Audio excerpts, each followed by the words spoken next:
Eto na nga, Nay! Oh. Fake news ka daw! Bakit? Di naman daw totoong iwala yung Katniel. Tulad nito, yung kay Daniel, kay Catherine, wala naman tayong naririnig. Eh, yun ang iniintay na amin eh. Baka nga hiwalay na. Kasi nga parang, di ba sweet sila? Walang magbabago sa pamilyang ito!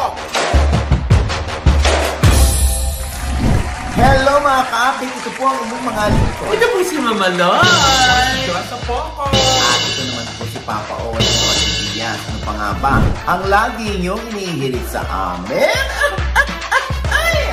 Ichika mo na! Dali! Ay, nakakaloka ito, Doy, no? Ay, naku! Ayan na naman yung mga bashers mo, Nay. So, alam mo, sanay na po ako sa mga bashers, no? Lalo't higit doon sa mga hindi naman nakakakilala sa akin. At ginajudge lang naman ako according sa sinulat ko or sa mga sinasabi ko rin dito, hindi ba? Huwag kayo magalit. Kayo naman, Diyos ko. Ano ba, chika? Ito na nga na. Ano nga yun? Eto na nga, Nay! Oh. Fake news ka daw! Bakit? Di naman daw totoong iwala yung Katniel. Oy, di maganda. Oh. Maganda kung ganun, kung hindi sila hiwalay at sila pa rin. Dahil yan naman din ang ating wish. Parang Liskin din yan eh. Nahiwalay na nga, di ka ho. Gaga, hindi. I mean, yun din ang ating wish na sana sila pa rin. Sila pa ba? Sana nga sila pa rin. Basta sila na lang ang tumuklas. Basta sa atin dito, sana sila pa rin. Parang ganun din ang hiling natin sa Katniel na sana sila pa rin. Pero sila pa nga ba? I'd like to think so. Manaiba lang daw. Diyos ko na bakit daw ako nag-iimbento ng mga bali-balita. Oo. Una sa lahat, sinasabi ho namin dito, hindi po yun confirmed. Ayun nga na, hindi daw pala confirm bakit daw natin binabalita. Yun nga yung kasi nakakarating sa aming balita.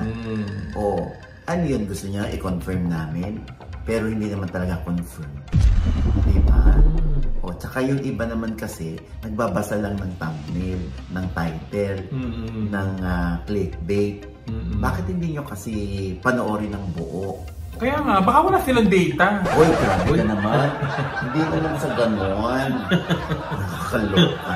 Anyway, so yun nga, hindi nga. Kaya katulad nito, yung kay Daniel, kay Catherine, wala naman tayong naririnig. Oo. Tungkol doon, para pabulaanan yung mga lumalabas. Yun ang iniintay na amin eh. Kasi kayo dati na, di ba, nung October na nabalita na hiwalay sila, nagsalita si Ma'am Carla Estrada na hindi. Hindi daw hiwalay. Ngayon wala pang lumalabas na nagsasabi or nagko-confirm na hindi hiwalay yung Katniel. Pati yung si Andrea, hindi rin natin nariringgan. Diba? Yun lang yung minintay natin. Kasi pag sinabi nilang sila pa din, ay naku, makakahinga na kami ng maluwag. At gaya ng hiling ninyo at wish din namin na sila pa rin pala. Ganon. Kaya nga lang, di ba, dumidepende yung mga fans doon sa mga postings sa social media. Yung mga sightings, kunwari, di ba, parang si Richie tsaka si Leren May Bautista, di ba? Maraming kumukuha ng picture o maraming nakakita sa kanila. So, yung sinasabi naman ng mga ibang fans, sana may mga pictures kasi kung magka-date si Daniel at si Catherine, ang dami rin makakakuha niyan ng picture. Mag-uunahan pa yan, alam mo naman mga netizen. Di ba? Gusto nila maka-scoop sila. Yun ang iniintay natin. Ngayon, hindi naman natin dito kinukonfirm. Pero, kung lumabas sa ending na sila pa rin, di matutuwa tayo.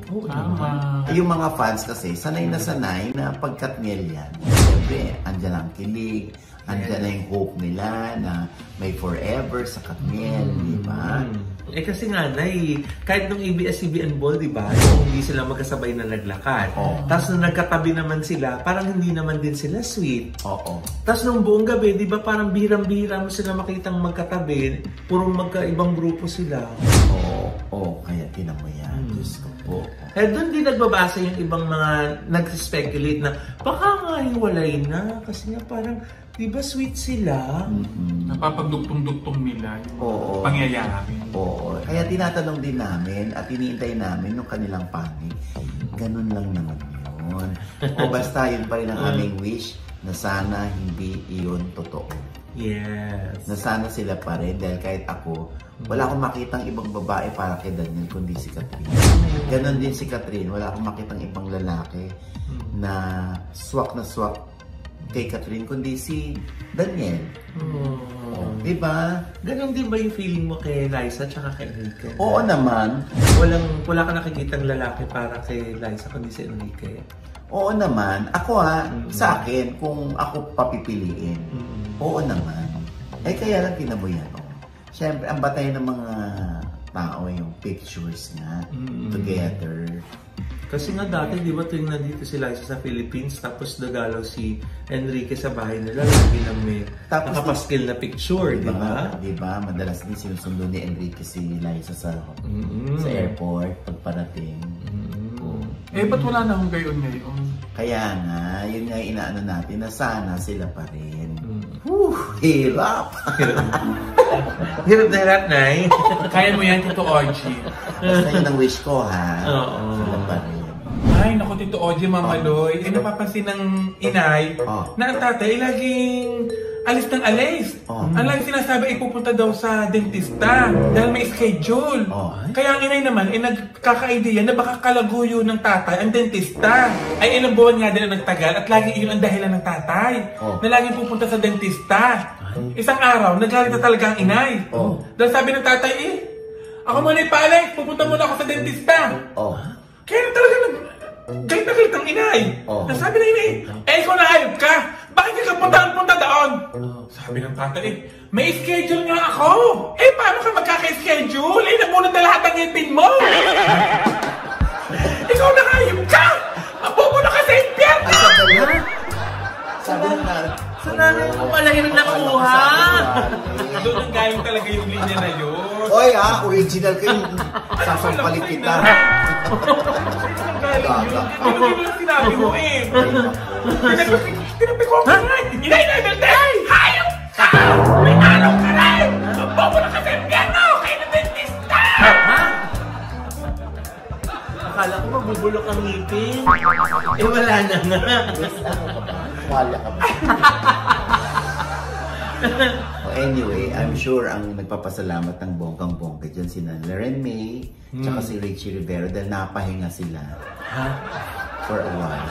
Nga yung iba mga comment na baka daw si Richie Rivero yung source mo. Totoo ba? Oo, nabasa ko. Ayan tingnan mo yung mga comment. Oh my God. Hindi kami nag-uusap ni Richie, Yung tatay, baka kayo nag-uusap. Pupunta tayo dyan sa lolo niya. May nakausap ko. Makakando ka kayo. Naku, one of these days, dadalaw sa atin si Ruru Madrid. Gusto niyang taunin na wala si Josa. Tsaka si Loy. Bakit This inspires pala yung gagawin ko. Kayong dalawa lang pala mag-uusap. Hindi. Ito nga naloloka nga ako Yung ratings ng nila, mga palabas nila, di ba? Meron nangunguna ang yung Black Rider ni Ruru. Tapos meron mas survey, nangunguna naman yung Batang Quiapo. Hindi ko na tuloy alam sino paniniwalaan natin. Or magkaiba ng magkaiba ng survey company. Pero alam mo, importante dito, bumabalik na sa Free TV yung mga tao. Matuwa na lang tayo kung mataas sa isang survey si Black Rider at si Batang Quiapo naman dun sa isa. Pero syempre sinasabi nga nila, parang ang probinsyano yan, ilang serye na yung tumatapat at nagtatapos. Pero pag Coco Martin series, talagang umaabot ng taon. Anyway, tayo natutuwa naman kay Ruru Madrid. Feeling niya ngayon lang niya nararamdaman na siya ay nandun na unti-unti na niyang natutupad ang kanyang pangarap para sa pamilya. Tapos sobrang happy pa siya, di ba? Sa kanyang love life. Correct. Si Bianca Umali talaga inaaral yung kanyang relihiyon. Siyempre, nag-convert na si Bianca. Ganun talaga pag love mo yung isang tao. Oo. Kahit ako man Tito Oji. Hindi, sila lang pinag-uusapan. Hindi, ang bait sa tiniruro. Kung ako man talaga baka mag-convert din ako. Depende yan kung makakasabay mo sa bus station. Oo. Sobrang bait ni Ruro tsaka napaka-humble Tito Oji. Oo. May pa-invitation nga dati sa akin si Video City, yung kanyang black screening. Oo. Si Ruro yan, punta ko. Kasi in-invite din ako ni Ruro nung birthday niya. Kung saan nagkita kami ni Andrea Brillantes at ni Richie Rivero nung sila pa. December yun, last year yata. Naku, malapit na. Oo, di ba? Kaya, Diyos ko, Ruro, congratulations. Yes! Good luck! Kung totoo man na mataas ang ratings ng Black Rider, congratulations. Yes! Bakit may mga kung totoo man pa? Di kasi nga na-halo ko, mataas yung Black Rider, mataas dito yung Batang Quiapo. Minsan kasi yung nilalabas nila na bawa sa Metro Manila, sa National, sa di ba? So, tapos sa... May ma-concurrent. May yung mga sabay-sabay na nanonood na social media, ganon. Kaya importante, kung nakaungus man sa ratings ang Black Rider, good for Ruru. Yes. Ganun lang yun. And with that, mga kaibigan, ito po ang inyong mga lingkod. Ito po si Mama Lo. Ito lahat na nanonood sa amin na hindi po namin subscribe. Sana po mag-subscribe na po kayo kasi madali lang. I-click lang po yung subscribe button na nandiyan sa ibaba. At kung naibigan po yung aming episode na meron kayong komento sa lahat ng aming chika, i-comment na yung below. I-click ang like button at huwag kalimutan i-click ang notification bell. Dahil pag tinikyan kayo unang manonotify na meron kaming latest update. At syempre pa ang kanya-kanya namin channel. Yes, sana manood at mag-subscribe po kayo sa channel ko. That's Mama Lo. M-A-M-A-L-O-I. At syempre ano pangalan mo? Josan? Syempre po sa lahat ng aking social media account, Josa Poco. At gusto ko pasalamatan ang Gorgeous Smile by Dr. J.C. Solis. Yes! Ang mga ngiting napakaganda. At ang Ideal Vision. At salamat po sa kinangina namin kanina sa Don Conejos. Diyan naman po yan sa Valencia Gilmore. Naku Tito Oji, napakasarap ng pagkain. At saka ang ganda ng lugar nila. Pwede pag may mga special events kayo, pwede kayo pumunta dyan. Dahil napakaganda. Talaga ba? Yes! Siyempre ang akin namang OGS Inspires kung saan ang akin namang one-on-one ay si Melay Cantiveros. Bakit naiyak si Melay? Ay, bakit? Umiyak siya. Pinaiyak mo na naman? Kasi nga eto. Totoo ba na totally nag-quit na sa showbiz si Jason? Pwedeng siya na lang interviewin mo kumpare kasi parang sasabihin na naman ito, ang buhay ko na naman, pinakapaya naman. At ilang beses na rin kayo na chismis na iwalay na kayo dahil nga hindi nakikita ng madalas na pinopost mo siya, puro kayo nilang mag-iina. Pero, kaya sa dito! Sa sobrang galit ko nung time na yun, sinabihin ko ang guard, huwag na huwag mong papasokin si Jason dito ha. Bahala na nung mangyari, basta huwag mong papasokin si Jason. Ay sir, pasensya na, hindi talaga pwede pumasok, sabi ni Ma'am Melay sir. Ha? Ako? Hindi papasokin? Pasensya ka na sir, pero hindi talaga pwede pumasok. Yun na, maawa ka. Siyempre, nag-self-pity ako, bumaba si Mela at Stella. Sabi ko, ay naku Mela, Stella, huwag kayong mag-alala. Maghahanap tayo ng tatay na laging nandyan. Lalo na pagkasama niyo. Bakit daw? Ito kasi sa papiris-piris kasi. Ako naman, gustuhin ko mang makasama sila. Dito naman ako sa Manila, naghanap buhay para sa kanila. Ayun. Ang kabuuan niyan sa OGDS Inspires na nasa I1PFC na rin po. At syempre, Premier Drip at Celeb Skin, maraming salamat. At syempre, Doc JC Solis ng Gorgeous Smile Dental Clinic. We love you. Grabe talaga na ipag-alagang JC Solis. Kung paano niya alagaan na yung mga celebrity, ganun din yung mga patients. Kasi pag nandun na nakakasabay tayong ibang mga patient ni Doc JC, kung paano siya yung treatment niya sa atin, ganun din sa kanila. Bakit Loy, may pinarinig ng kabay ibang dental clinic? Wala!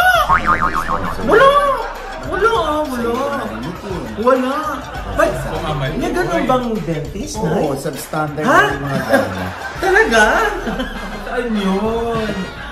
Sino yun? Ikaw. pero si Doc JC Solis, kung ano yung gamit natin, hindi nang gamit nung pareho rin ng kalidad ng mga pasyente.